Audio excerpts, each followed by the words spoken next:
Religion is one of the most powerful institutions in Nigeria. It has the ability to influence the people and the government.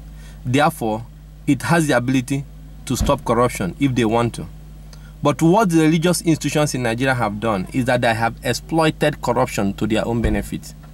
In fact, they have created the mentality that as long as corruption is benefiting religion, there is nothing wrong with corruption. Christianity is one of the major religious institutions in Nigeria. It's a religious institution where the leaders have expressed so much corruption and so much greed that people no longer doubt whether they are corrupt or not. But the problem we're having is when it comes to politics, they go to church.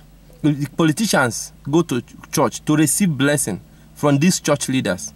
And with that blessing, they go to carry on their political activities, which involves embezzling the public fund. And then they bring back those public funds as donation to the church. And the church will accept it and give them more blessings. Now, in Nigeria, there is a general mentality that the best way to be successful, to carry out a successful corruption, embezzlement of public fund, is that you make sure you embezzle huge amount of money so that you give it to the important people that will be of a challenge to you.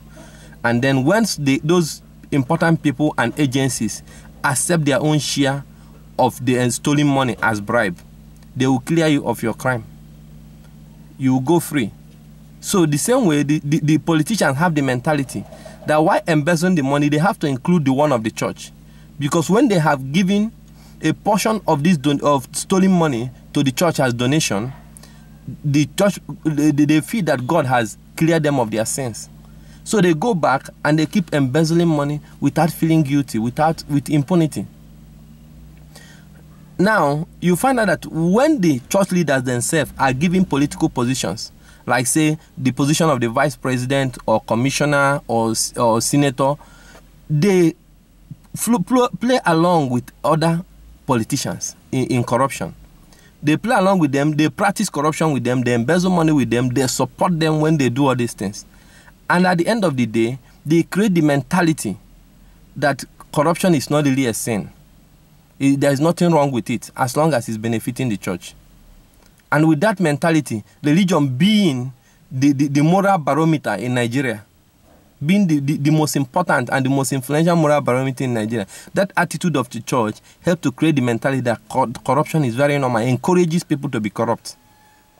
Now, you come down to Islam. Islam is a religion that like to maintain a parallel society which separate them from non-members of the religion. Because of this, they like to be in charge of the government because they need that power to maintain that social disparity between them and others. In order to be in control of the government, they have to destroy merit, practice rigging of election and all kinds of corruption in order to just be in charge. And even manipulate others so that they will equally be corrupt, so that these Muslims will be in charge of the government. And when they're in charge of the government, they use money from the government to sponsor people to Mega. They use stolen money from Mega to fund the mosque. And they use it to fund other Islamic agendas in the country.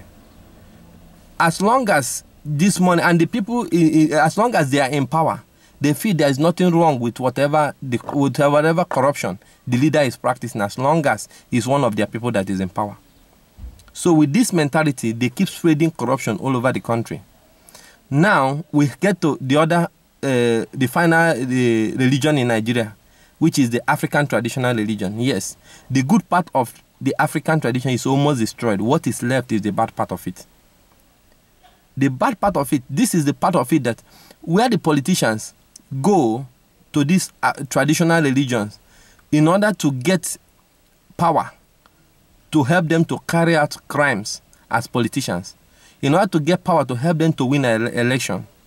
And with this power, they rig election and they feel they are spiritually protected from all their crimes.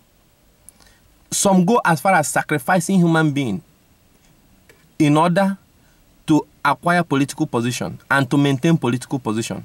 Some of the contract between a godfather and a politician, which will require the politician to embezzle money and give to the godfather when he is in political office. So most of such contract is signed with human blood in African traditional religion. So if we look at it, we'll find out that most of the major religion in Nigeria is part of corruption. They are all part of corruption. They have participated fully in corruption. They have encouraged corruption. They have made our mind to be loyal to corruption.